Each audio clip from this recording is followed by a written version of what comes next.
Hey there, welcome back. Have you got a Neewer Q6 studio strobe?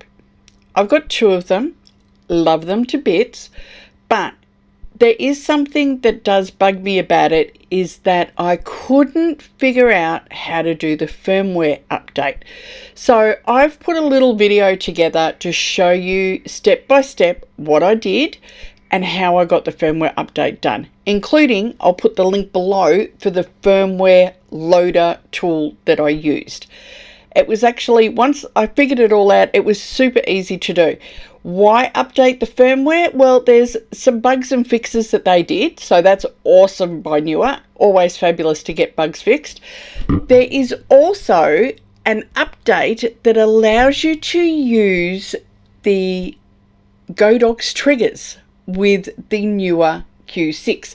So if you've bought the Q6 and love it, why wouldn't you? It's an amazing strobe, but you've got a whole heap of Godox gear that you want to work in with it, or you've got the Godox triggers and you don't want to go and buy a whole heap more triggers, then this RX compatible mode, which is in the latest firmware update, actually it's in version 1.88 as well as 1.89, and I'll show you how to do that as well.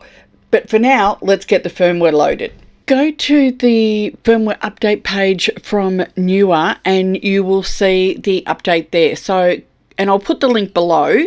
So click on Windows or Mac. You will also need the latest software update as well for the Q6. So if you go and download those, and then we can get on to the next stage. Okay, what you need to do is get your Q6 and using a USB cable, plug into the USB port and then connect that to your computer. Once you've got your firmware upgrade tool and your firmware on your computer and you've got your Q6 connected to your computer, what you can then do is go to the upgrade tool, select your device. So I've got the Q6, choose the files. Okay, I'm going to go to where I had it downloaded. Now it may be a RAR file like I've got here, so you may have to export that. Go through, you'll find the file. It says the file's loaded correctly, so I'm just going to hit upgrade. And you just have to wait for it to do its thing. Don't unplug it, don't turn your computer off, don't turn the light off, just let it do its thing.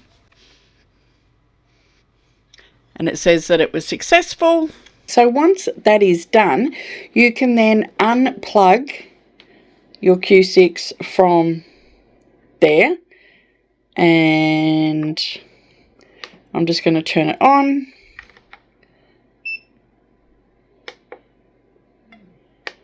Go into the menu and you can see that I've now got the latest version, which is version 1.0.89, whereas before I think I had it on 8.7. So now I can do things like have RX compatible on, which allows me to work with Godox triggers and things like that. And that's pretty much done. So that's it. That's how you update the firmware for your Neewer Q6 studio strobe. I hope you found this video helpful. I wish I could have found it when I was trying to figure out how to update my firmware, but there you have it. So if you did like it, don't forget to give it a thumbs up, maybe subscribe, and I will see you next time on YouTube. Bye.